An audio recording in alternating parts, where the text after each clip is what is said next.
Hello, and welcome to the Disenfranchised Podcast. We're that podcast all about those franchises of one, the films that fancy themselves full-fledged franchises before falling flat on their face after the first film. Jesus. I'm your... No, please, Tucker, as you were. Might as well. I didn't think I was going to cough so much. Do you want to restart it, or should we just go with it? No, we're in it now. I'm not going to repeat all that. That's fucking fool's errand. But no, go feel free, reach out in front of you there, grab a handful of stummies if you want. I'm your host, Stephen Foxworthy. Joining me as always, the man for whom the handcuffs really were his idea. It's Tucker. Hey, Tucker. Hello, Stephen. How are you doing tonight, buddy? What do you think? Is that better than the cable guy adjacent that I normally try? This was an Animaniacs Hello Nurse. I do appreciate the Animaniacs. Always, and forever. I'm thinking I might just switch it up all the time. I never did the lisp on the cable guy one anyway. That's true. Because that would just feel lisp is gone. You stupid son of a bitch. Silence of the Lambs. Tucker... Tucker, we are right smack dab in the middle of Sketch-tember, a month dedicated to movies based on some of our favorite sketch shows. And this week, we have moved from the United States back to Canada, from SCTV to the Dana Carvey Show, and now on to Kids in the Hall. We're talking about 1996's Brain Candy, directed by Kelly Macon. Written by Norm Hissick, Bruce McCullough, Kevin McDonald, Mark McKinney, Scott Thompson, and starring all those guys but Norm and Dave Foley. Produced by really didn't want to be there. No, he didn't, and it kind of shows. shows. Produced by, let me just check my notes here, Lorne Michaels? Hey, I would like to go ahead and retract a statement I made 2 weeks ago. Lorne Michaels didn't have anything to do with the production or development of SCTV, but he was just very close with all of those guys. I was mistaken. Though he's the producer of Kids in the Hall. He always has been. Right. This much is true. So my bad. He kind of dabbled in a lot of stuff during that small vacation that he took from SNL. Yep. There in the 80s, and Kids in the Hall was just one of those things that he dabbled in. Yes, indeed. Yes, indeed, he did. SCTV, not so much. Well, he fucked with those guys for sure. Oh, sure. I mean, he wasn't technically part of that. Sure. Show. So many of the early Second City crew was a part of the original cast of SNL, or so many of the original cast of SNL was pulled out of Second City. So those guys all kind of knew each other. Dan Aykroyd, Bill Murray, all those guys. I wanted to say John Candy, but he wasn't a cast member. He was in SNL. Martin Short is the guy that went from SCTV to Saturday Night Live, just like Mark McKinney is the guy who went from Kids in the Hall to Saturday Night Live. Wasn't there another? Kevin McDonald was on the writing staff, but he was not a cast member. I'm thinking Michael Palin when he was on there for a minute. Oh, he guest hosted a lot, but I don't think he was ever actually a cast member. Yeah, he was kind of the Steve Martin or John Goodman of his day there for a while. Yeah, or the Alec Baldwin, as it were. Yes. Just one of those guys who hosted a lot. And also just showed up all the time, too, because they were just always there for funsies. Correct. Yeah, just always hanging out and going to those after parties were legend, wait for it, dairy. So, those people would just come to hang out just to be in the after parties. So, dude, yeah. Yeah. I will say, of the sketch shows that we are covering this month, Kids in the Hall is probably the one I'm the least familiar with. Really? I don't think I've ever watched a full episode of Kids in the Hall. Well, Stephen, I've got good news for you. There is a channel on Pluto TV called Sketchy AF, that Nice. plays a lot of sketch shows. They play everything. They play Monty Python. They play Whitest Kids You Know. They play Kids in the Hall. They play Key and Peele. Basically all the good stuff. Okay. They play some Chappelle Show on there sometimes. Chappelle shows, all my feelings about Dave Chappelle aside, is Is occasionally a pretty funny. fantastic show I all of the do time. frequently quote the line "fuck your couch" on a fairly regular basis because our cat loves to like just scratch the hell out of our couch. So when I'm doing his internal monologue while he's doing that, it sounds a lot like Dave Chappelle as Rick James yelling "fuck your couch." Mine are deeper cuts. I usually take a lot from the documentary news magazine segment on the gangs fighting with Mos Def, and where he's like, "Hey dog, hey, you stepped on my sneakers," and he's like, "We got your leader," and they're posing him because he's dead. Yes. Yes, but Sketchy AF. They play Kids in the Hall, and that's Kids in the Hall. That show was perfect. You've seen this movie. Once you've seen some old Kids in the Hall, Steven, you should check out the revival that was on Prime a couple years ago I because heard that it's was pretty good. really, really good. And one of the first things they do is address this film That's what I've heard. because much like myself, they didn't like this movie very much. Right. Spoilers. Oh, there you go. Okay. Yeah. But look, we're going to get into. So, what is your history then with Kids in the Hall, Tucker? Like, how long? You said the show is perfect. Like, let's get into your because again, Sketch-tember, kind of your idea. And it's also I'm a big fan of sketch comedy. I always have been, and that started a little bit with SNL in the 90s. I didn't watch it a lot in the 90s, but when I caught it, I really enjoyed it. And then when I discovered Monty Python and started buying all of the tapes of Flying Circus, right around the time that I started getting into Monty Python, Rhino Video put out all four series on VHS, and I had them. All of them. Oh, the huge box set? Yes, I had all of them. Look at you. And, well, I worked very close to a Sam Goody. I don't know what to tell you. Touche. But then in the 90s, Comedy Central, along with showing, basically, they were my education on old SNL, Comedy Central was. Because in the 90s and early 2000s, they pretty much between every other show, they played Saturday Night Live on Comedy Central. Correct. But they were also playing Kids in the Hall on Comedy Central if you stayed up late enough or got up early enough. And I never did.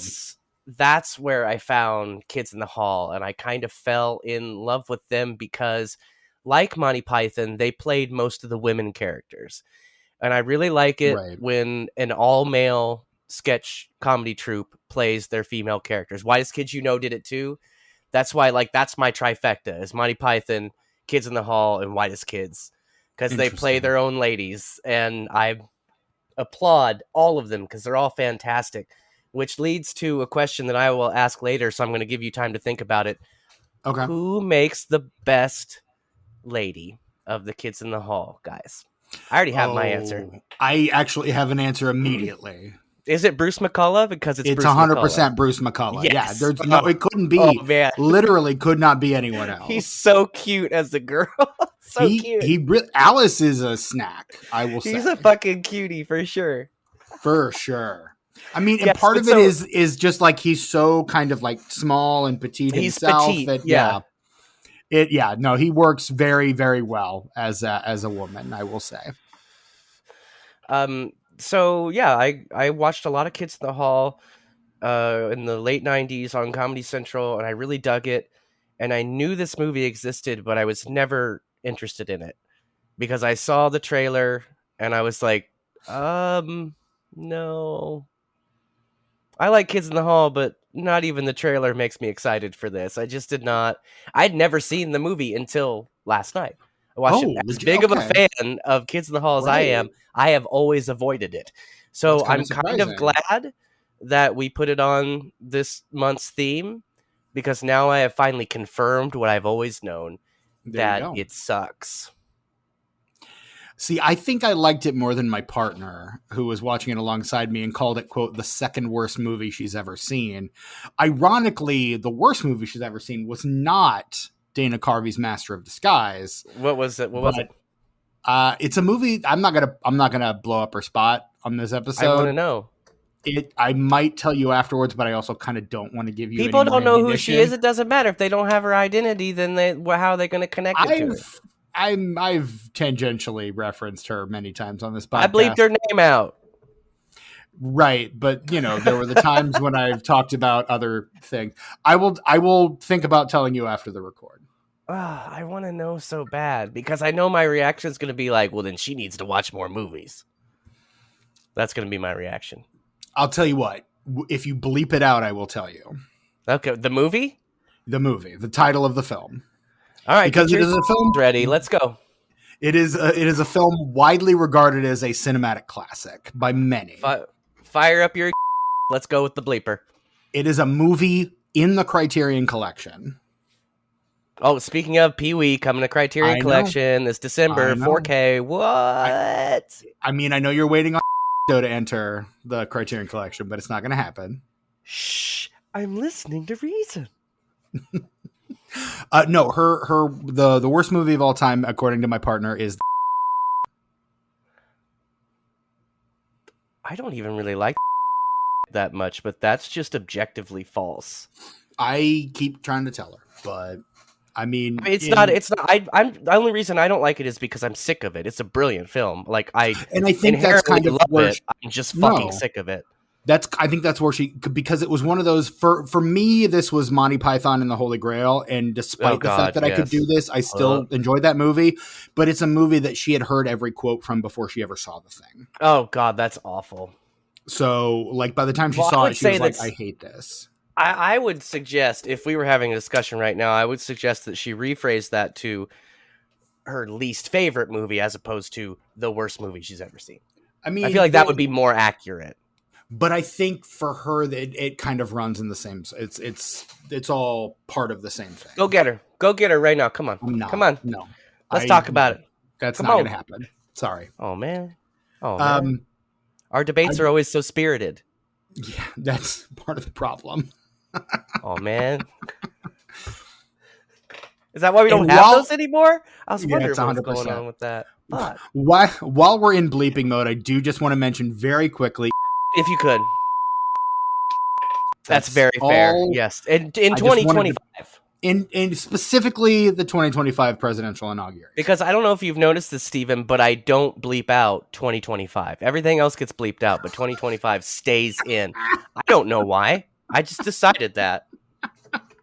Because I'm the master of my own destiny. I was going to say, this is a decision that you've made for yourself, and I appreciate that you've made it. A couple other people I want to shout out in this cast. You do get a really fun cameo from Brendan Fraser in this movie. Fraser! He just loves them. That's why he's there, because he just fucking loves them so much. Clear Indianapolis, Indiana native Brendan Fraser, I should mention. Yeah, dude.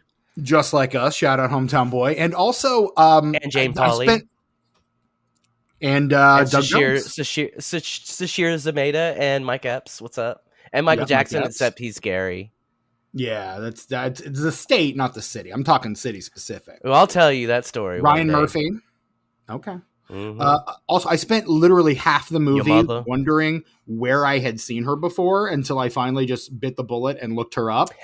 Nicole DeBoer is one of the groupies in this movie, who I, of course, know as a huge Star Trek nerd as Ezri Dax from Star Trek Deep Space Nine.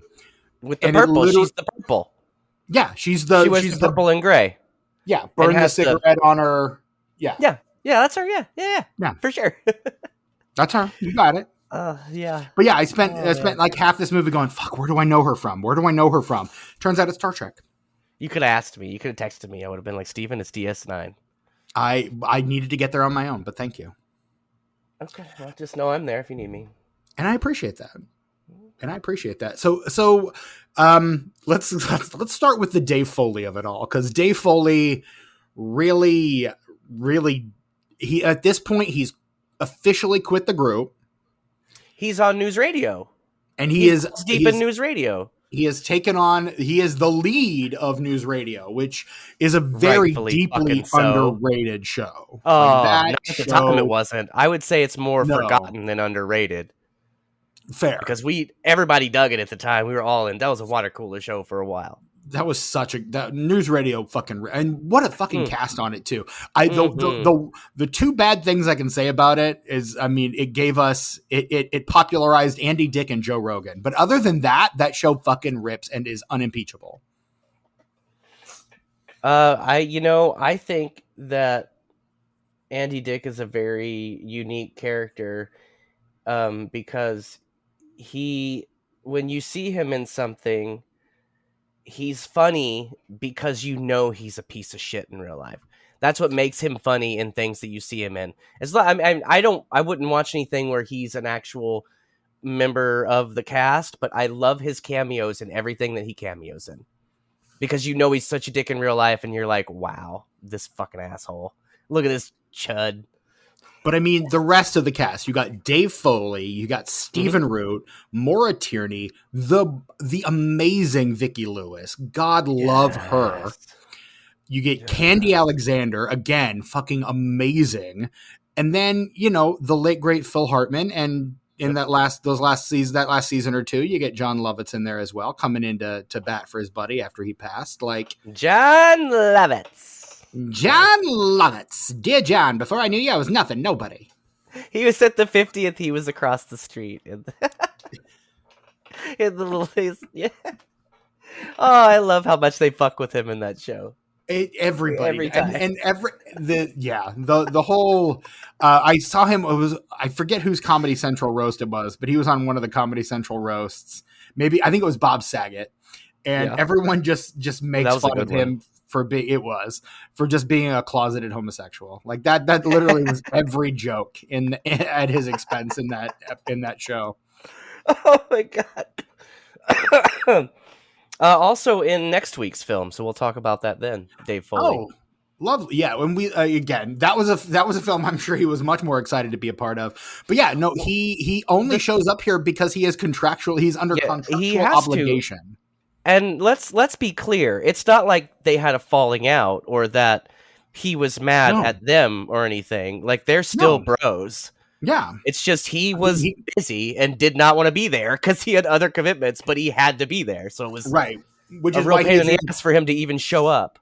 Significantly less of this movie than anyone else. Yeah, he only plays 4 characters. Like that's real low for a Kids in the Hall outing. And one of them is only in one scene.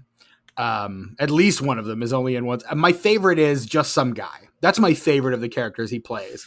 And that's a 2-scene character. Yes. He's got 2 lines across those 2 scenes, and he basically just shows up. And I was expecting a third one to pay it off, but that third one never comes. Wait a minute, who are you? Up, just some guy.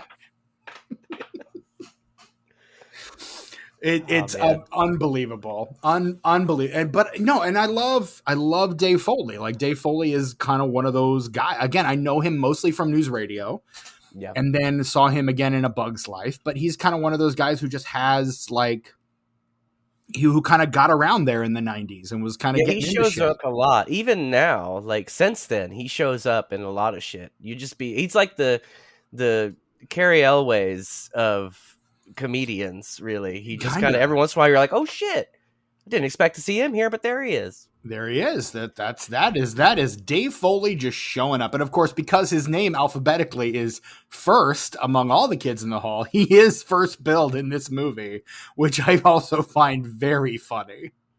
Yep. But yeah, I mean, he just shows up and shit. And I love him for that. He's in future episode of this podcast, Postal. Because that was based on a video game, so we're gonna cover that. Are we?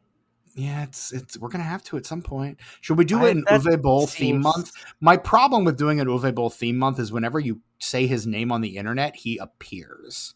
So I almost kind of want you to bleep out the times when I mentioned his name. Damn it, Steven. I don't want to do a theme month of him. My vote is no, and not only no, but fuck no. Look, you make me watch a lot of shit, Steven, and I'm just gonna put my foot down on that. You Like, think if I'm you gonna want to do, stop making you watch shit? It's gonna if you, happen, Tucker. I understand that, but I know all of his stuff is shit. Now I would be willing to do one of his films every once in a while, but please don't make me do a whole month, please. I'll go. They'll put me in the loony bin, Steven. Do you want me to be committed again? I'm not going back, man. I'm not going back. They don't let me have smoke breaks, but every like 6 hours, and that sucks. So funny story. When I was, I will say this individual whose name I will not mention again to make you not have to beep it, knows of me tangentially. Simply because at one point I tweeted when I was trying to watch all of David Cronenberg's movies, I tried to play it on Amazon, and instead of the David Cronenberg movie, it played one of his. And so I tweeted, I really wanted to watch David Cronenberg's Cosmopolis, but instead I watched this director's this movie. And apparently his podcast host thought that was funny and retweeted it. And so the director himself saw that and liked that retweet. So he has read words that I have written. He probably thought that was a compliment. His perception of reality seems to be a little skewed based on his film output. Best, yes. Who keeps telling this man yes? Who are you? Come out of the shadows. And what is your purpose? Why? Be more constructive with your feedback, please. Why? Yeah, it's ridiculous. But yeah, Kids in the Hall. I love all these actors individually. I've seen them all in various things. I think Bruce McCullough, probably the one I've seen the least. Yeah, well. I mean, McKinney, I know from his work on Saturday Night Live. I know him from Superstore. Superstore, yes. Kevin McDonald, I mostly know from as Pastor Dave from that 70s show. Yes. I think he is hilarious. Scott Thompson really is another one of those guys that just kind of shows up and shit. Also in next week's film. Oh, okay. There you go. He is the linchpin of one of my favorite jokes in the film, so we'll get to that. Right on. I'm very excited for next week. So he also directed the Vin Diesel film The Pacifier. It is worth noting. Word. Scott Thompson did. So, I mean, yeah, like I love all of these guys individually. And so I was excited. And again, the one Kids in the Hall sketch I know very well, and this is very on brand for me. You could probably guess it if you thought about it for more than 10 seconds. Just tell me. The Citizen Kane sketch. Oh. It's Dave Foley and Kevin McDonald in a restaurant. I just saw this great movie. It was so good. It was about, and Foley's trying to remember the name, and he keeps describing the plot of Citizen Kane, and Kevin, it's Citizen Kane. You're thinking of Citizen Kane. No, that wasn't it. No, it was something. C started with a C. Citizen. Yes, it's Citizen Kane. That's what it is. And then eventually stabs him in the hand and then pulls the knife out. And he's like, oh, I need one of those. It's one of those vehicles that takes you to the hospital. An ambulance. No, that's not it. That's the Kids in the Hall sketch that I know. That's the one. But yeah, so I was actually excited to see this because I was excited to get some experience with Kids in the Hall. I think that you would like the series, Steven. What makes it stand out from other shows like it throughout the decades is that it is dark and cynical in a way. I mean, there are like Monty Python's dark and cynical, Key and Peele can be dark and cynical, SNL can be, all these sketch shows can be dark and cynical, but the way they approached that sort of material is different in a way that I can't really describe. You kind of have to experience it. It's a little darker. There are a lot of moments in Kids in the Hall and the series proper where you're like, should I laugh at that? But then you're like, yeah, I should. Yeah. Fair. Very fair. But yeah, no, so of all the shows that we're covering this month, this is the one I have the least amount of experience with. Just by virtue of the fact that I haven't really engaged with the Kids in the Hall that much.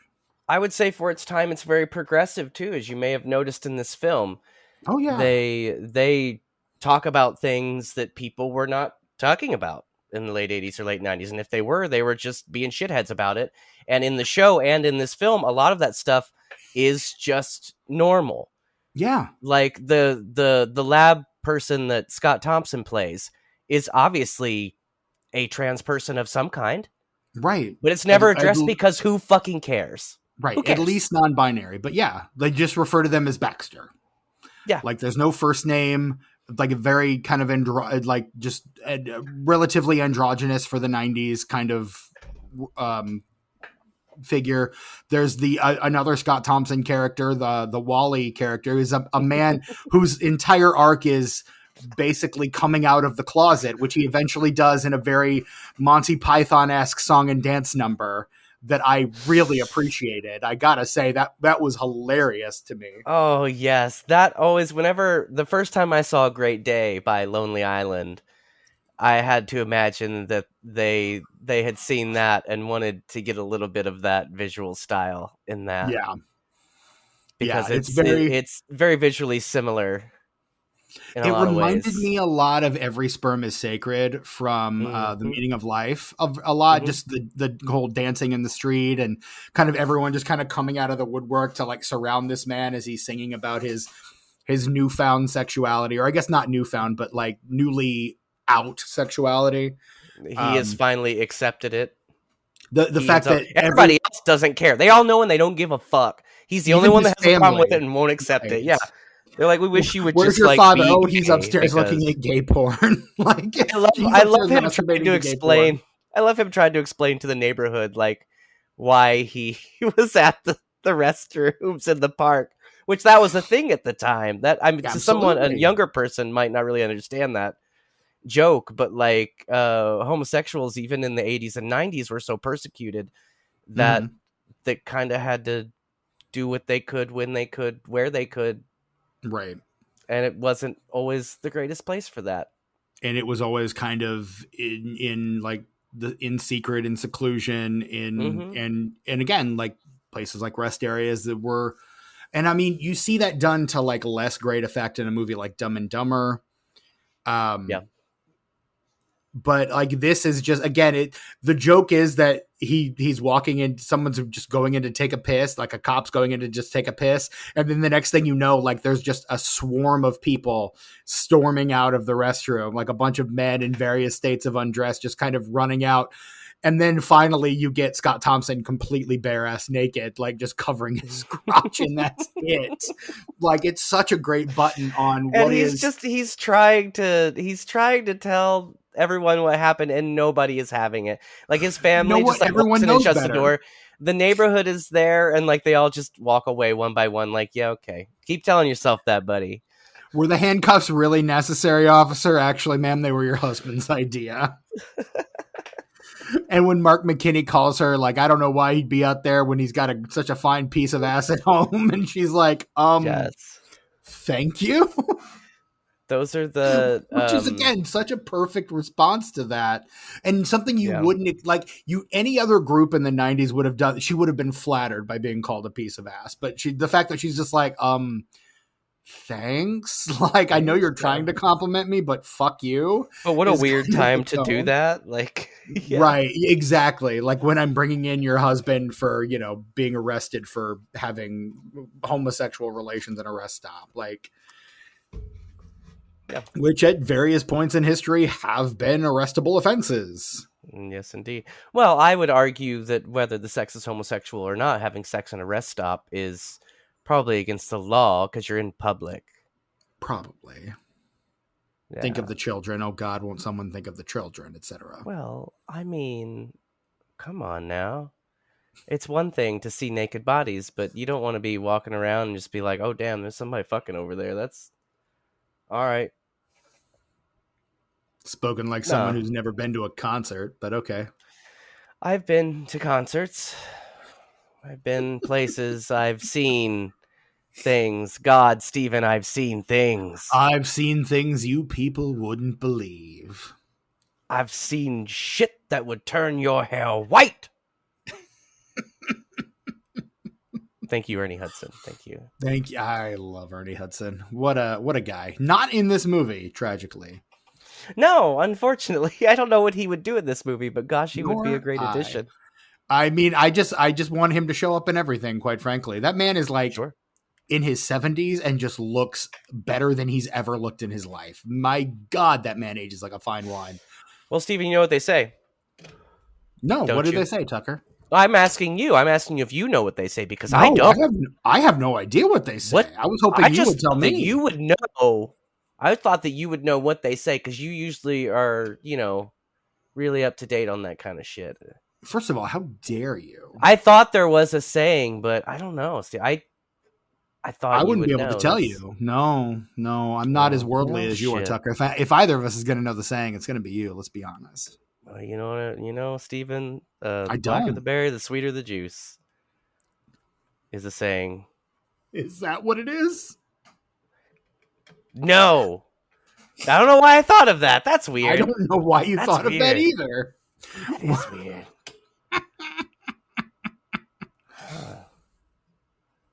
All right. So let's get into it, Tucker. Why do you hate this movie? It's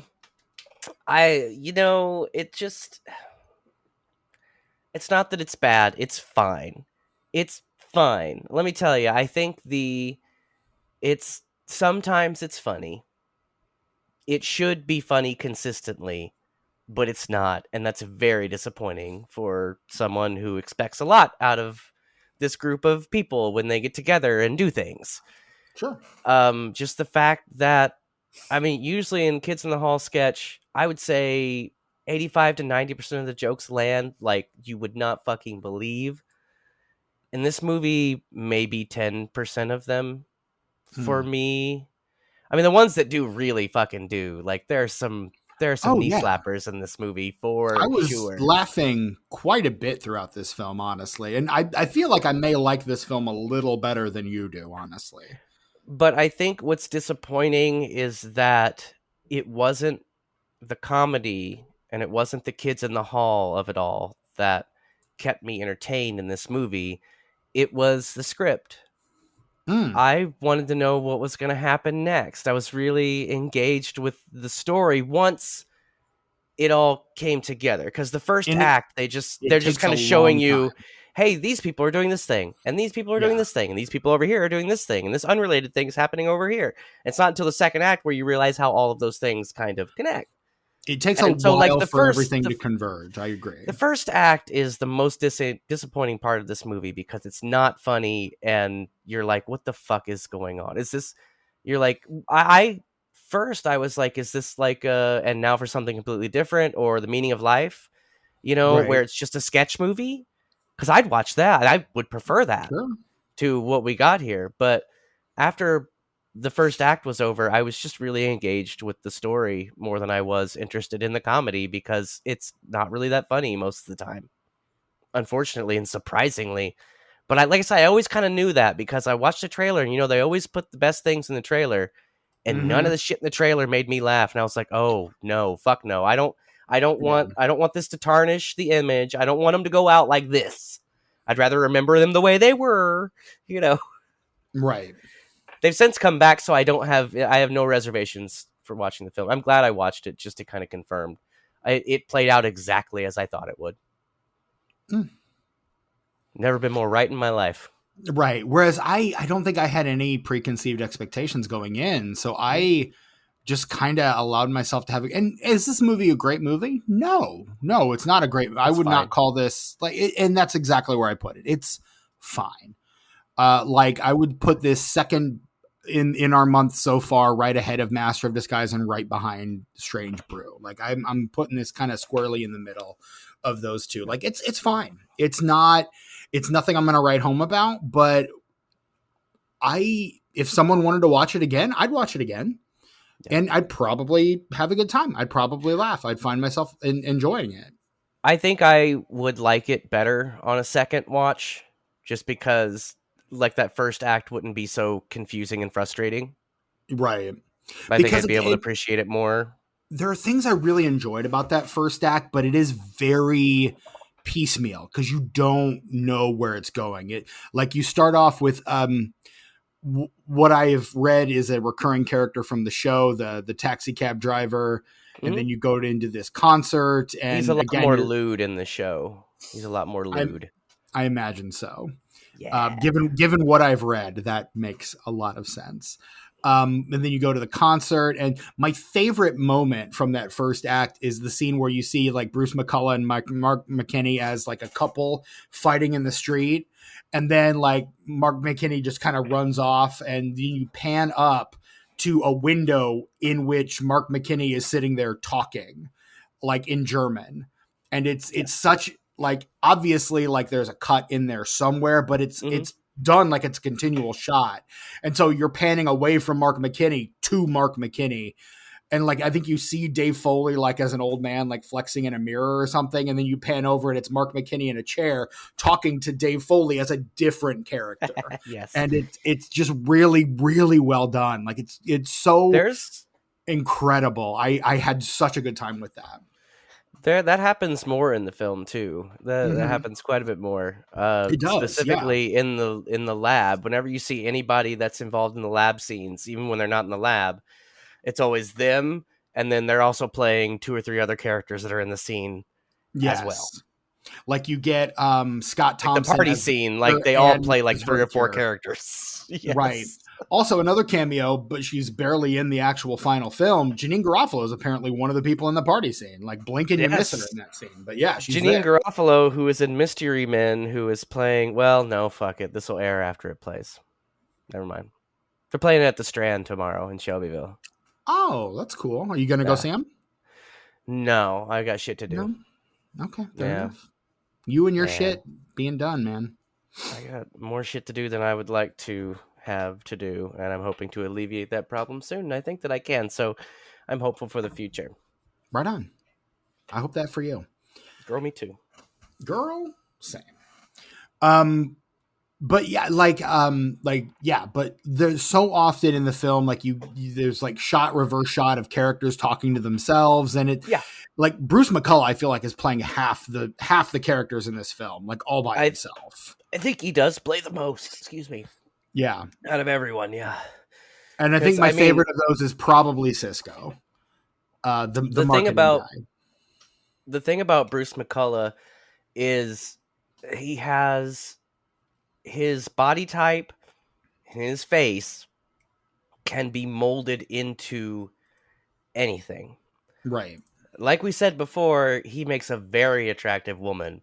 He does. But he is also very intimidating as the Danzig-like metal singer.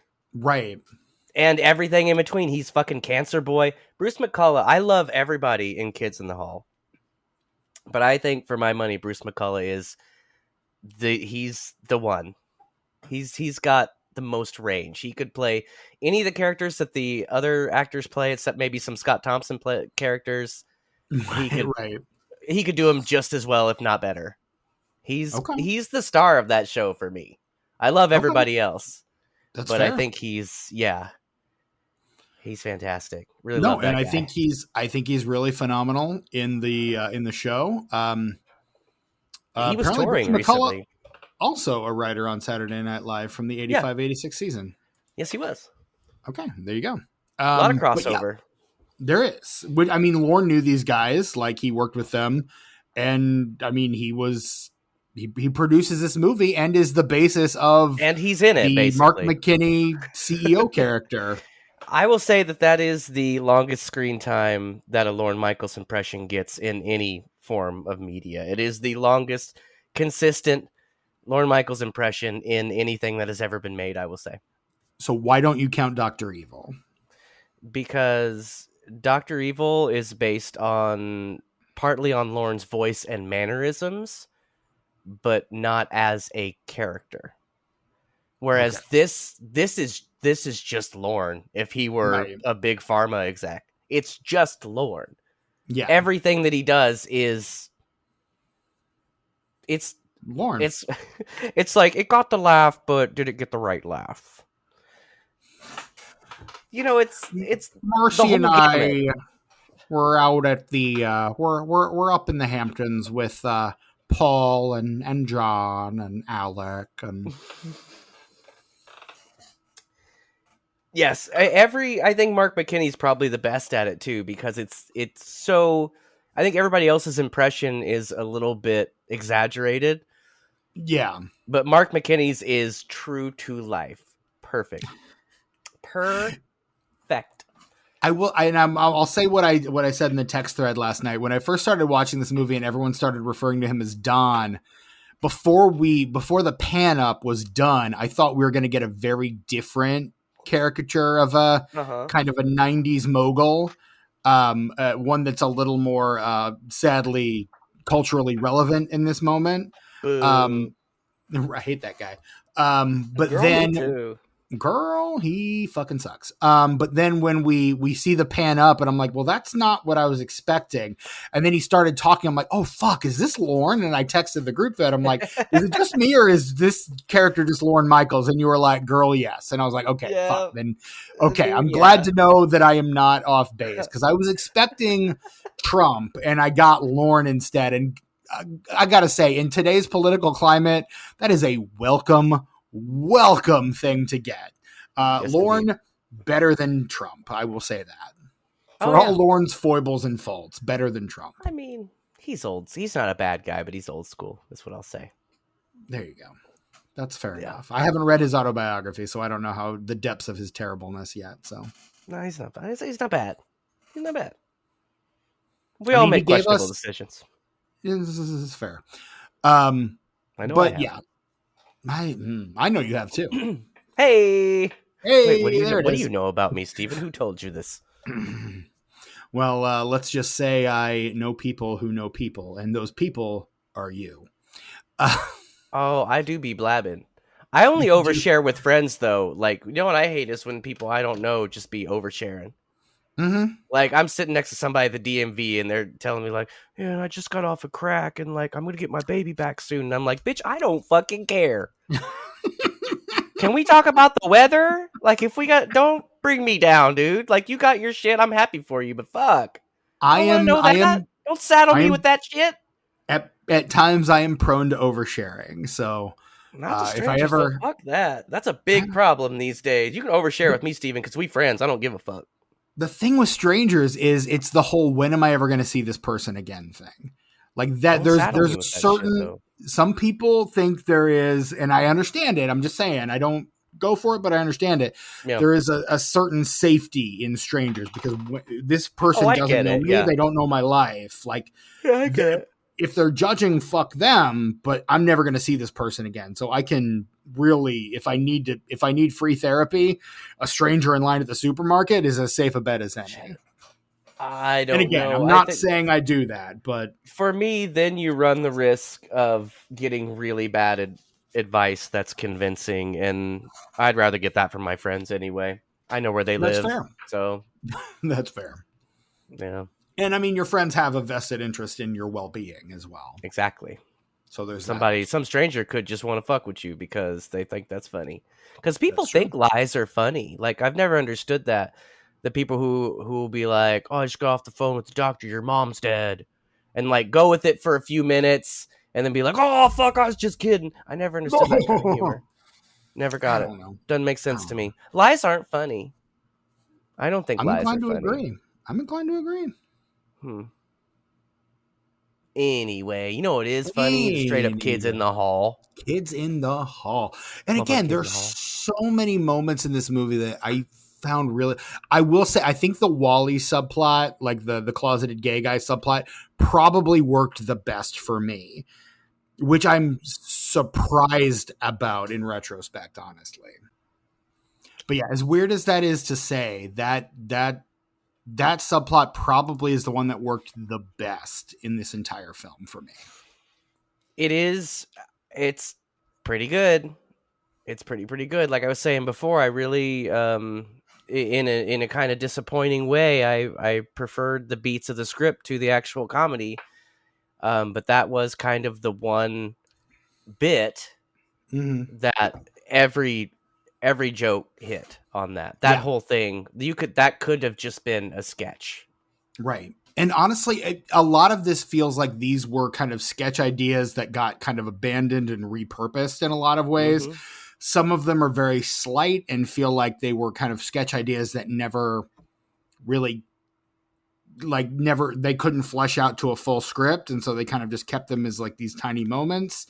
And then some Yeah. of them felt like, sketch ideas that were maybe a little too big for a sketch, and so they tried to fluff them out a little more, and so for that reason I think some of them feel a little slight. Which is kind of the way you should do it, and I think that's something they learned from Life of Brian and Holy Mm-hmm. Grail. I just don't think that they executed it very well in this. Now, I will say I The enjoyed balance, both Holy Grail and Life of Brian. Those are probably the two best Python movies, honestly. Life of Brian is the best Python movie. I floated the idea of covering that as an Uppsala Christianity corner because it would tie in really well with this month. Can we all have time to do that at some point? Now, can we have time? I don't know, because I'm starting Tech Week next week. So Fuck, dude. my availability is about to shrink for the next couple weeks.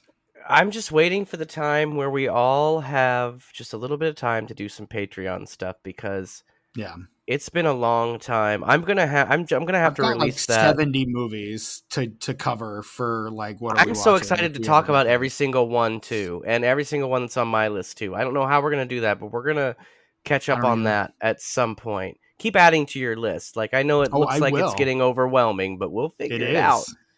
And that's not including novels that I've started and finished, comic series that I've started and finished in that time, television shows that I've started and finished in that time. Steven be consuming media, dude.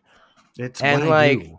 I get up to shenanigans all the time. That's the thing. That's what makes What Am I Watching so good, because the three of us, we each kind of have a different kind of shenanigan we get up to with our media consumption. Like, for example, I watched Short Circuit 2 3 times in a 48-hour period this week. Why you would do that to yourself, I have no idea. Because it's one of the best films ever made? I don't know. Fuck. Unfranchised? Let's do it. Brown-faced what? Which I recently found out he actually was. I always denied that, because Fisher Stephen has naturally kind of olive skin. Right. But my sister did show me a thing the other day. Yeah. That proved that there was makeup involved in that. Yeah. It just doesn't look like it, because, like I say, he has kind of olive complexion anyway, and he has like his hair and his beard are so dark. I just kind of figured that like it was a natural thing. Either way, it's wrong, but it's still great. Like, Academy Award winner Fisher Stevens, I think. Michael McKean doesn't get enough credit for that movie either, because it's not the kind of role that he generally plays. Right. And he is fantastic. I love to hate him and then love him in that movie.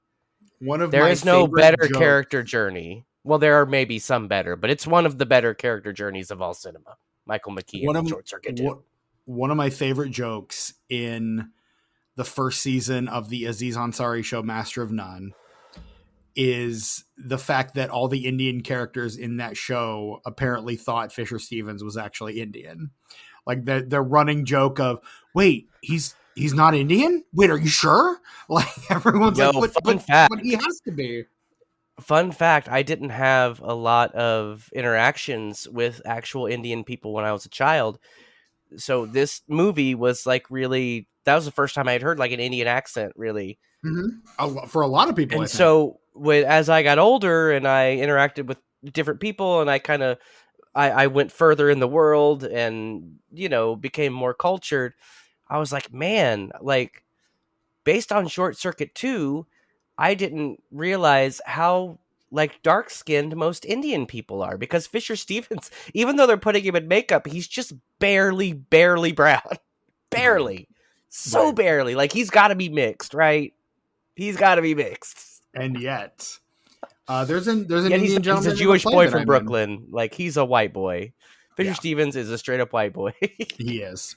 It's that whole, like, you're Jewish, you can play ethnically ambiguous thing that Hollywood did far longer than it should have. Oh yeah, Turturro, dude. Turturro and Al Turturro, Pacino, 100%. because they Yes. both, just like Fisher Stevens, even though they're white boys, they kind of have, darker olive Well, complexions, so they can do Mexican, they can do, and it's that also like Jewish Italian swap thing that mm-hmm.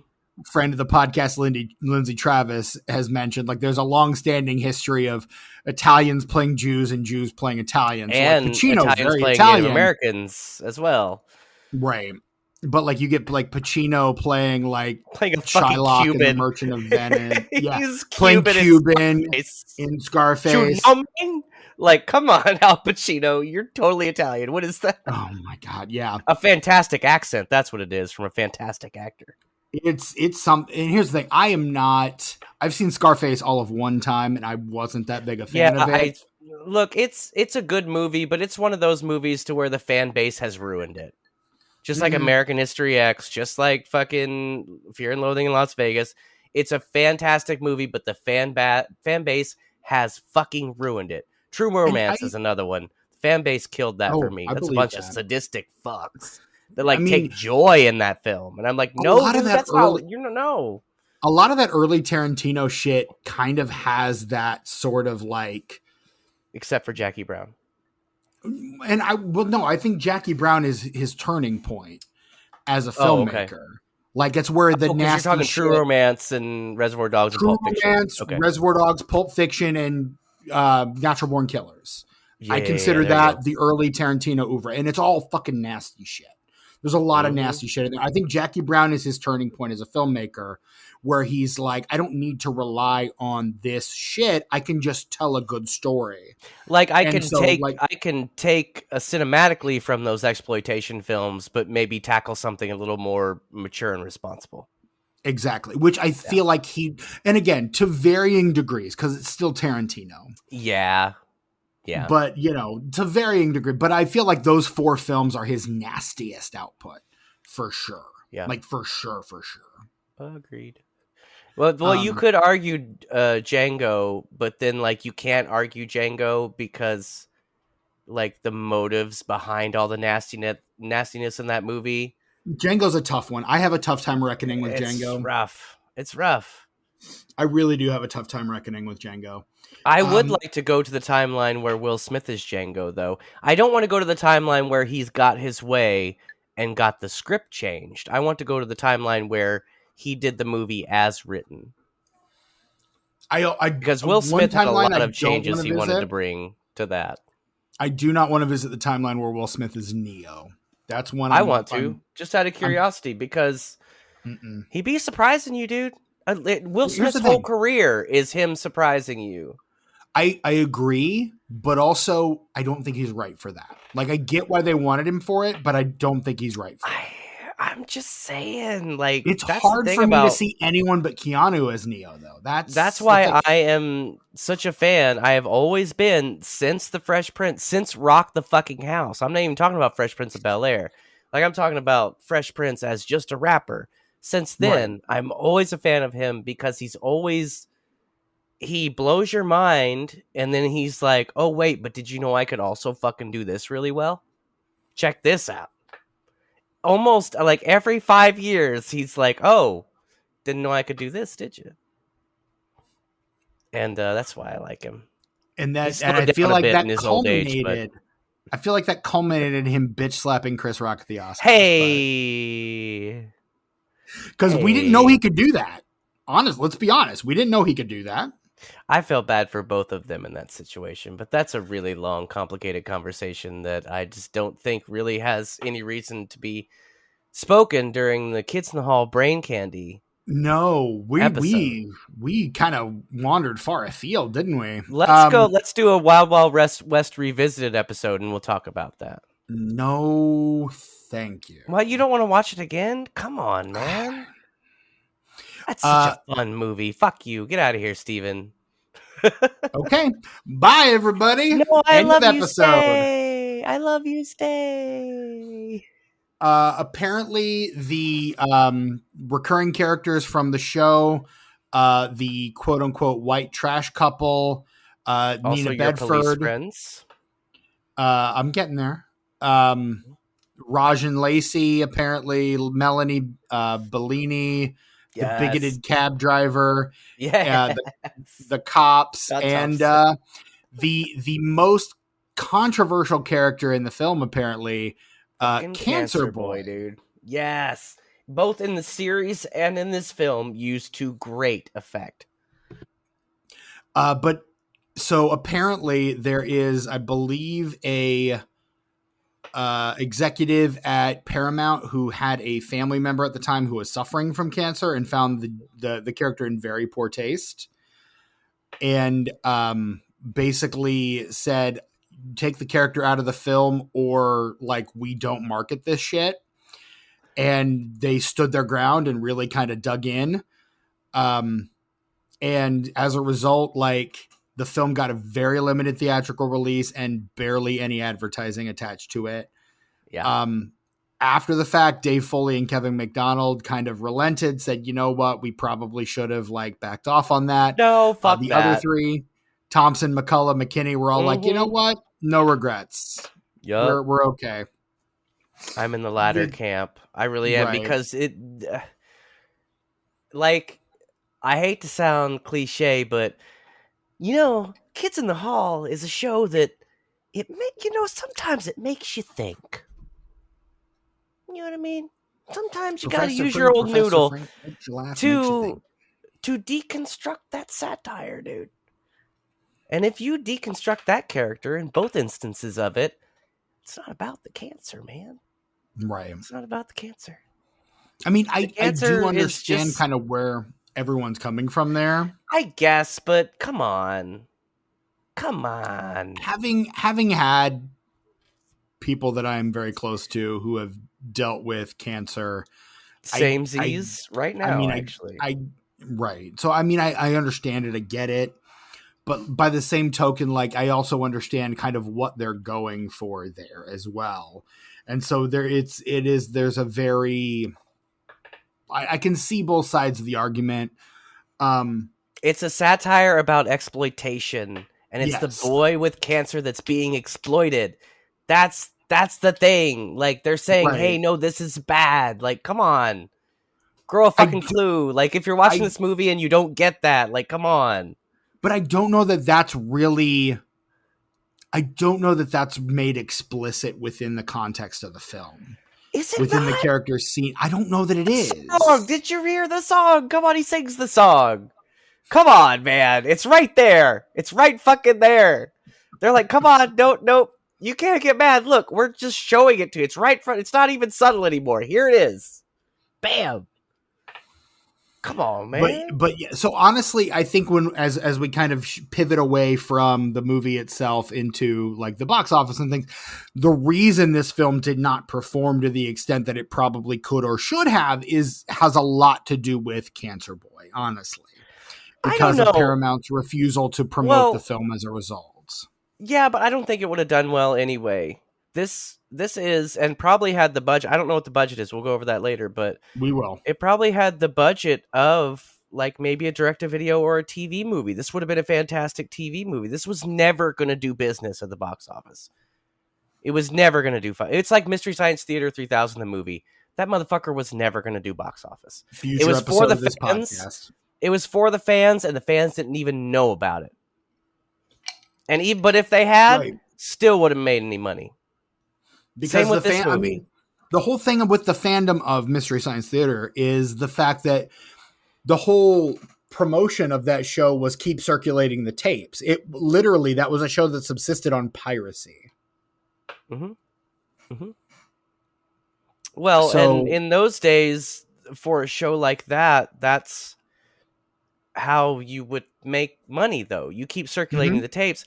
Like, for example, when I discovered it, I taped it off TV. And I passed that tape around. I showed it to people, and you know what? You circulated tapes. Those people the next week were watching it on Comedy Central at 10 o'clock at night. Right. So they were seeing the ads. Like, it was piracy that led to legitimate, like, proper legal viewing. Right. And I can get behind that for sure. Because like back in the day, it wasn't like the internet. Like nobody knew this or that. You couldn't just watch anything whenever. You had to be up at like midnight and just Right. happen to turn it on Comedy Central. And you're like, why the fuck are there silhouettes of people at the bottom of this movie? And why the fuck are they talking? And I'll be honest, before I knew what Mystery Science Theater 3000 was, that was, and again, we'll get to this whenever we do cover MST3K, the movie, on this podcast, which it is a future episode and we will get to it. Now, I guess for the title of that episode, it would have to be episode whatever, Mystery Science Theater 3000, the movie, / This Island Earth. Because it's 2 films. But it's one film. Because This Island Earth, we're not covering This Island Earth. That, to the best of my knowledge, was not intended to have a sequel. But it's there. It's part of the film. That film is... Anyway, kids in We the can hall, talk about... This candy. is an off-the-air conversation. This is a group chat conversation. Yes, I'm realizing 100%, that as we yes. move on. I'm really interested to know what the budget of this movie was, Stephen. If you have anything else to say, Sure. now would be the time, because I think it's close to being time for the numbers. No, I think it's coming time to land the plane. So, according to Wikipedia, the budget of this film was $8 million, which again is not direct-to-video TV movie. Do it. Comedy Central. Yeah. Put it on Comedy Central, then throw it on DVD. Fuck, it would have sold just as many copies. There you go. This film is released in theaters on April the 12th, 1996. It opens at, let me scroll down, number 15. I was going to say, you got to scroll for that one, Steven. Yep, I sure did. It is the third highest grossing new release that week. Oh, okay. Must have been a big week then, or a big year, I guess. A lot of stuff carrying over. We'll talk about what's on the box office, but I will say this movie earns in its opening weekend $770,000 in its opening weekend, so not the kind of big bust they're hoping for. It exceeded my expectations, actually. It goes on to make $2.6 million domestic and nothing internationally. Fair.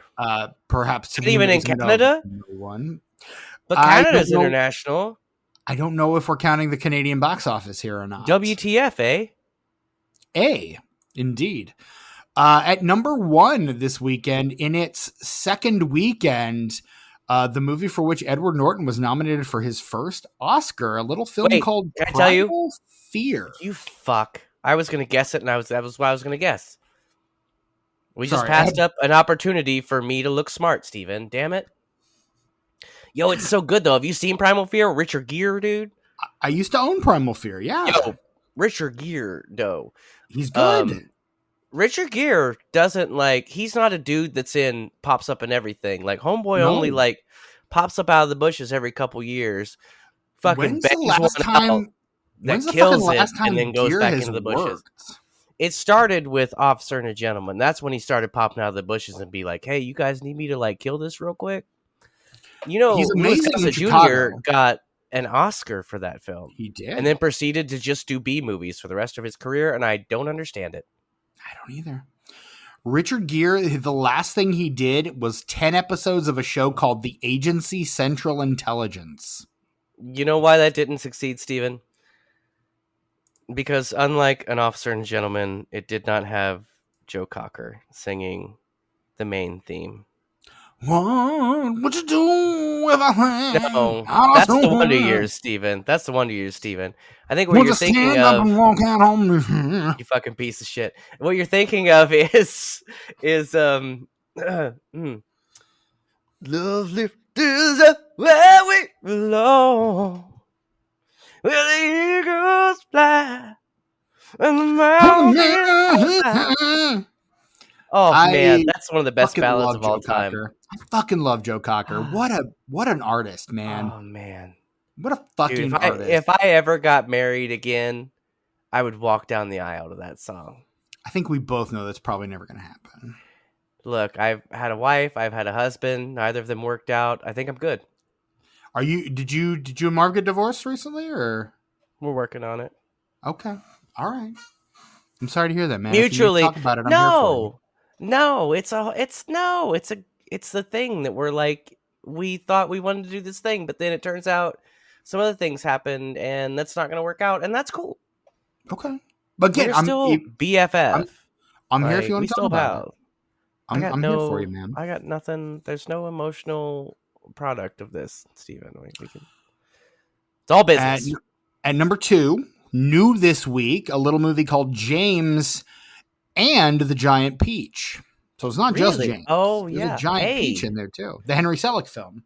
Mm-hmm. Director of Nightmare Before Christmas. Correct. Tim Burton gets all the credit. He just came up with the idea. Henry Selick put that shit on film. I think that's why Jack and the Giant Peach was such an important film. James. I'm thinking Jack Skellington. I think it was such an important film for him because, like, it carried over that style in a way that was more unique. And it showed, like, hey, I can do something that good, but I don't have to put Tim Burton's name on it. I always liked James and the Giant Peach. And I think now that Nightmare Before Christmas is so, like, oversaturated, and I kind of hate it, even though it's a lovely, beautiful film. Yeah. I think James and the Giant Peach is just as good, and it's not beaten into the ground. So go see James and the Giant Peach if you haven't seen it. Also, we have he directed future episode of this podcast, Monkey Bone. Oh, yes. That's not a good movie, but I love it for what it wants to be and tries to be. Tries so hard to be, and it gets so close. It's not good, but it is fascinating. That movie is so fascinating. And they just get right. They're so close. They're right there. Mm-hmm. And that's what makes it so frustrating. But I do love that movie.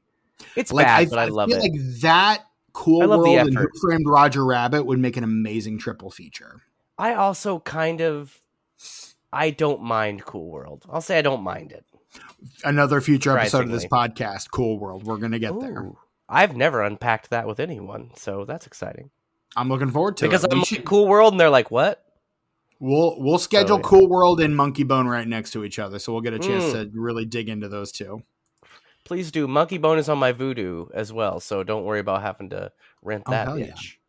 Yeah. In its 6th week at number 3, one of my favorite movies of 1996, Mike Nichols' The Birdcage.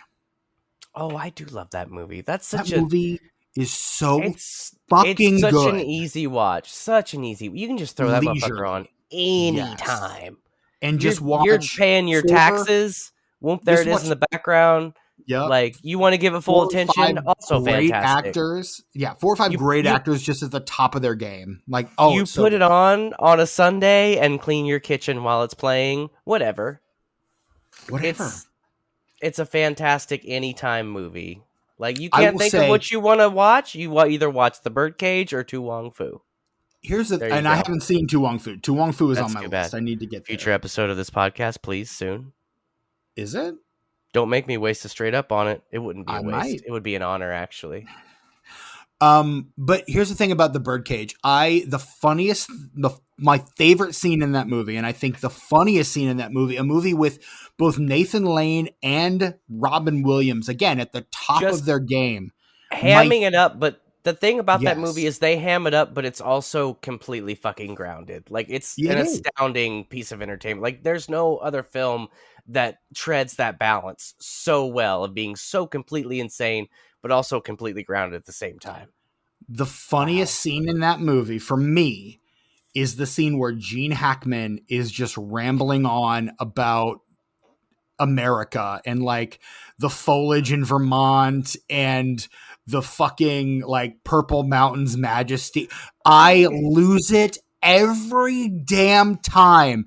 It is, and Dion Weiss is just sitting next to him, just nodding like very earnestly, like in that. And here's the thing: my high school history teacher was a politician's wife, so I know 100% that character, and she is 100% that character. It is so fucking funny. That scene cracks. I lose it every damn time. I'm like fighting back tears and really trying hard not to just guffaw into the microphone right now. I love it so much. I am also thinking about it and wiping moisture away from my eyes. Talk about Purple Mountain's majesty. And the best part about that, Steven, the best part about that scene is I always forget, like when I start watching that movie, I don't expect it ever. I always forget it's there. And it's the best because it sneaks you out of on you and you're nowhere. like, oh, fuck, here we go. Here I it forgot this was goes. coming, but here we are, and I'm so here for it. Oh my God. Yeah. I love it so much. I fucking love that movie. The Birdcage, legitimately, and I don't mind telling you this, or anybody this for that matter, that is the movie that I watched when Robin Williams passed away. Like, when I wanted to remember Robin Williams at his best, I put on The Birdcage. Like, that's the one that I watched. Yeah. And it is a movie I own on digital video disc. I have not upgraded yet. I also have the DVD. I fucking love that DVD. It makes me so I might go watch The Birdcage after this episode. I don't know. I can't wait until you do. I wish that you fucking would, actually. I love that movie. I love it so much. It is so good. At number 4, a movie I cannot say is very good because I have never seen it. Mark Wahlberg, Reese Witherspoon, a little movie called Fear opening this week. Holy fuck, Steven. Holy fuck, Fear. Yeah. Son of a bitch. I haven't seen it. I don't know it. Steven? Yeah. Can I tell you about this real quick? Because we seem to be talking really long about all of these movies, but for good reason. Fear, Steven. Fear is not, it's not necessarily a good movie. Okay. But it's one of probably top 10 scariest movies I've ever seen.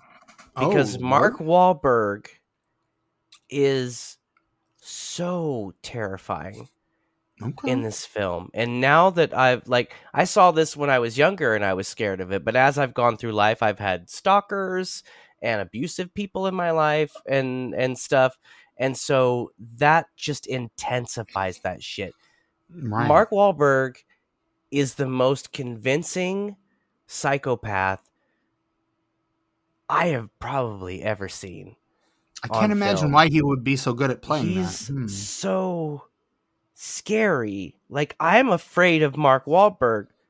I think if I saw Mark Wahlberg in public, I'm sure he's a friendly enough guy, even though he seems like kind of an asshole. He's probably a friendly enough guy, like, in general. I mean, let us not forget he beat the shit out of a Vietnamese man. I would walk the other way. Because he is so terrifying in Fear. Mm-hmm. Fuck.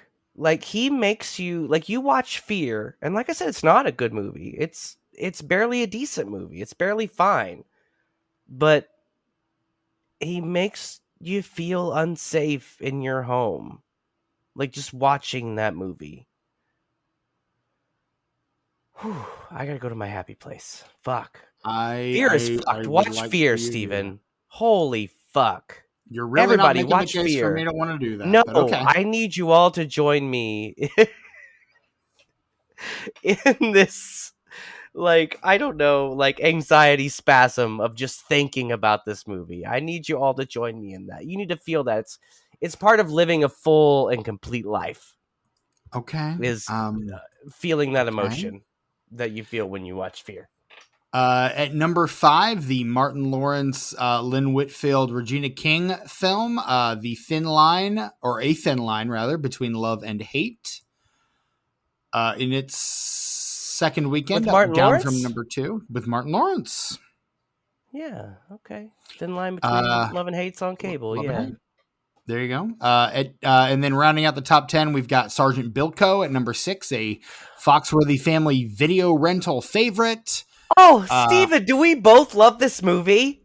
It's a future episode of this podcast. We're going to cover Sergeant Bilko. Did we watch this like 100 times within 3 years of its release, Steven? I think we may have. I think we may have done.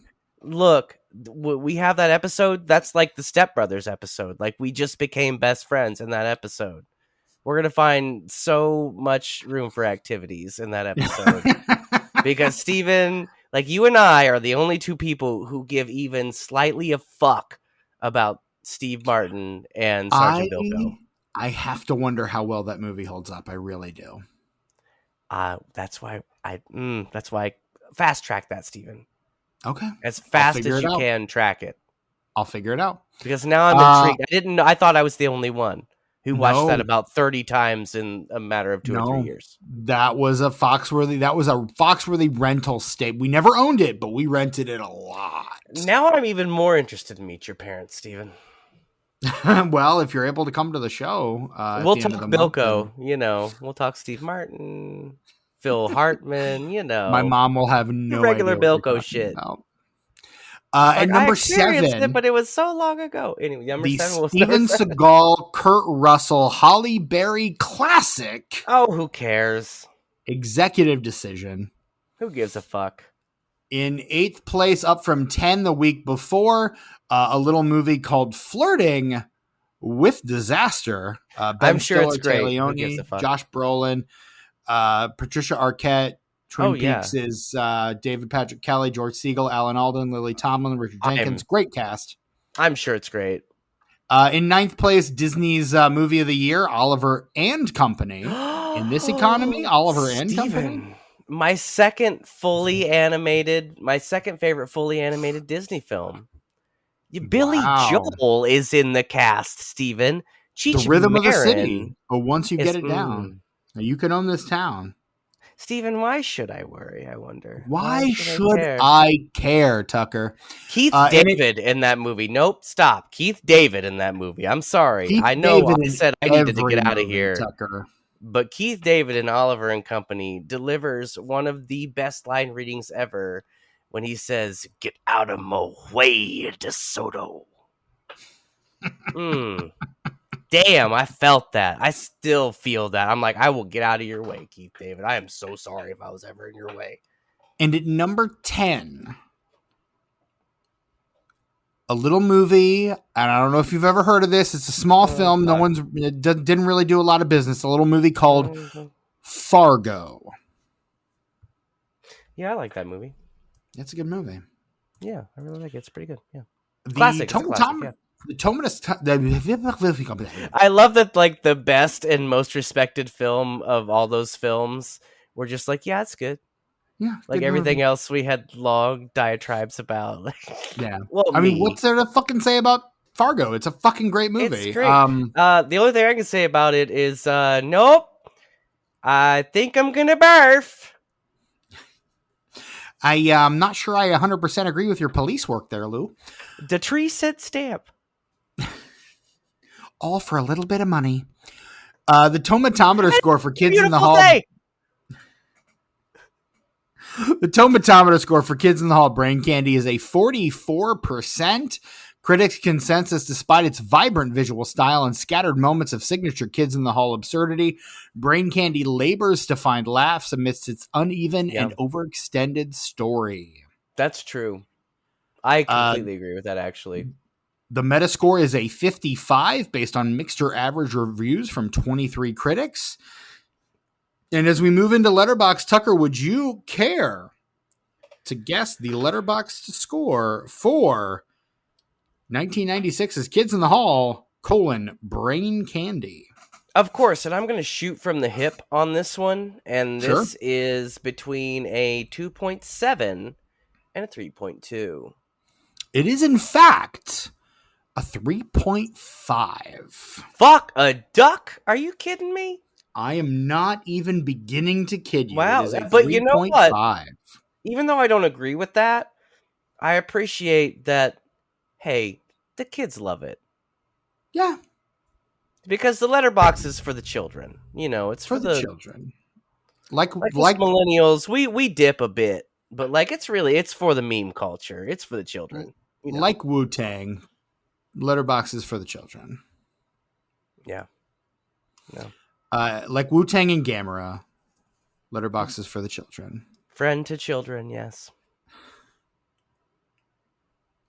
I did that just for that reaction. And Tucker, out of 5 stars, how many are you giving to Kids in the Hall, Brain Candy? This is a generous 2.5 because, like I said, I really do like the story and I like the twists and turns that it takes. That's really what keeps me watching this film. When I Mm-hmm. watched it, that's what kept me from wanting to turn it off. Because as I said before, though, there are some really just brilliant and classic comedic moments in this film. For a Kids in the Hall project, it's a little embarrassing how few and far between the laughs are. So this is like respect, but also could have been a lot fucking better. 2.5. Yeah. I'm falling 2.5 on this one as well. Like there's a part of me that kind of wants to bump it up to 3, but I don't know that I can in good conscience. Like I feel very confident in my 2.5 here, and I'm kind of intrigued to revisit or to visit, because I haven't not visited them the first time, to visit some of the Kids in the Hall sketches. Please And do, kind of see Steven, if I can because I kind of think fall into that. I really think you're gonna like all of it. I hope so. And For your like sake, I I hope say, so. yeah, for my sake, no. I think I really think the new season that was on Prime a couple of years ago was kind of the perfect cherry on top of the cake, kind of the perfect ending to it. Even though they tour together and separately. Oh, You can nice. still you can still see Kids in the Hall do live shows, and you can see them all individually, and some of them you can see on television and in films as well. They're still around. They're still a bus, man. Love that for them. Yeah. Yeah, dude. And that There it is our is. episode on Kids in the Hall, Brain Candy from 1996. This has been the Disenfranchised Podcast. Find us wherever you get your podcasts. And while you're there, give us a nice, fat, juicy 5-star rating and review, please and thank you. That goes a long way to helping others find us as well. Shoot us an email, disenfranchpod@gmail.com. Let us know if there's any films you would like to see us cover, or just any, if you want to drop some thoughts on how we're doing, feel free to kick them over there. We may read them here on the podcast. Join the official conversation of the Disenfranchised Podcast over at patreon.com/disenfranchpod, where you can get hours of content for just $5 a month, or for absolutely free, no cost or obligation to you whatsoever. You can join the official conversation, get every episode of this podcast main feed directly to your pod feed, but also get the option to drop in and leave comments on the episodes themselves. And Tucker and I do respond on occasion. So that is the best way for you to engage with us directly as individuals. You can also find us on social media. We're on Bluesky, Letterboxd, and YouTube at DisenfranchPod. I'm your host, Stephen Foxworthy. You can find me on Letterboxd and Bluesky at Chewy Walrus. I will also mention that I am in a play in the Chicagoland area. So if you are in the area on the last weekend of September, first weekend of October, Inherit the Wind at the Curtain Call Theater in Mokina, Illinois. Tickets are on sale at CCC Theater. That's theater with an RE.com. The September 26th, 28th, and October 5th performances are completely sold out. But the other 3 performances still have tickets available. And when you call in to reserve your tickets, let them know that Steven sent you. And I may even show up. Like, I might be there. You may see me there. You might see a Tucker. And I could possibly get your autograph. That's all I want. He could get yours, and you potentially could even get his. If you could bring an 8x10 and a Sharpie, that would make me very happy. He would love to get your autograph and frame it on his wall. People be like, "Who's that?" I'm like, I don't fucking know. Some dude I saw at a play. Some dude I saw in the audience at a play. Oh, some guy that I guess listens to the podcast. I don't know. Do I even have a podcast? Maybe. Is that a fever dream?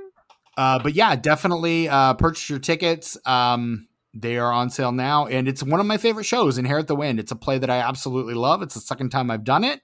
One of these days, I hope to be one of the leads, but until then, I'm happy to play the Southern Baptist pastor in a small town in the South. Which is a fantastic role for you, Stephen.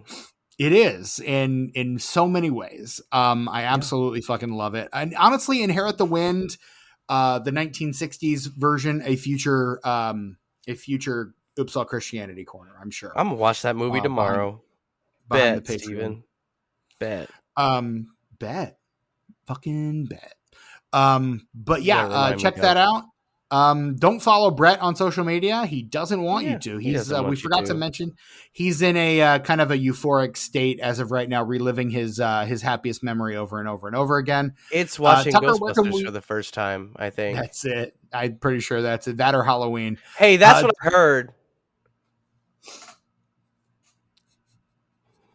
Tucker, where can we find you on social media these days? What's your play called, Steven? Inherit the Wind? Inherit the Wind. It's about the Scopes Monkey trial. Oh, and check out Wells University as well with Yeah, dude. my We both podcast got about. clowns in that circus, don't we, Steven? That's true. The Orson Welles podcast that Tucker produces and edits, and I host along with friend of the show Hope Stough. It's a great fucking show. We have so much fun. Friend of the show Samuel Dumas on our last episode on Yes. the Orson Welles film Hearts of Age. So Sammy, we love him. check that. We really do, and he'll be back on this podcast one of these days. I promise. Yeah. Tucker, where can Soon. we find you on the socials these days? I'm still on YouTube and Instagram at Ice909. That's ICENINE, the number 0 and the number 9. Also, I'm active on Tuck Mugs, Tuck_Mugs. I try to do something every couple weeks. There may be a Right. time when I update every couple days or every week, but that time is not now, and I'm doing as much as I can. I want to get shit out there, and I'm doing my best. So if you want to hang out in the calm little center of the internet, Tuck_Mugs on Instagram. You might even, here's the thing, you might even create just a specific Instagram account just to follow Tuck Mugs. Because honestly, anything else on Instagram could potentially turn toxic. But True. Tuck Mugs is a safe space for everybody. I don't care who you are, what your political beliefs are, your religious beliefs, anything. Let's just hang out and like talk about some mugs and coffee and liquor and beers and all kinds of beverages that you can put in containers that hold liquid. And really, it's just what such more a could you ask basic. for? It's such a basic thing. How could you bring any sort of like offensive viewpoint into that? You can't. No, You could try, but I'll just delete that comment. it's true. Or Instagram It's a will safe block it space, entirely, but it is censored. which is important to point out. Frankly, It truly is. But I'm very open-minded about that kind of stuff. So indeed, come hang out at Tuck Mugs, Tuck_Mugs on Instagram. there it is, and that It's there. friends and family is our episode on the 1996 film Brain Candy from the Kids in the Hall. Sketch-tember concludes next weekend, and then we launch right into Spooky-thon. Yes. And boy, howdy, do we have a good Spooky-thon planned for you. We're very excited about the upcoming Spooky-thon for sure. But first we have to bring Sketch-tember to a close, which we plan to do next week with a movie that Tucker has been stumping for hardcore for a while. One of my favorite comedies of all time. And we do have top 5 comedies. We do have a guest lined up for that episode as well. On it. What? Are you fucking kidding me, Steven, dude? I would never kid you because you thought it was recording this weekend. It's my guest. Like, oh yeah, duh. Yeah, duh. Your guest. Okay. You're the one that scheduled this, son. My bad. But yeah, brain fart. We do have a guest for that episode, so it's going to be a good one. A returning guest, a guest that we always have a good time with. So it's going to be a great time. Make sure you're here to see it. Until then, I'm your host, Stephen Foxworthy. This is the Disenfranchised Podcast. And until next time... Stephen, could I have the room for a moment, please? Yeah, sure. Everybody outside.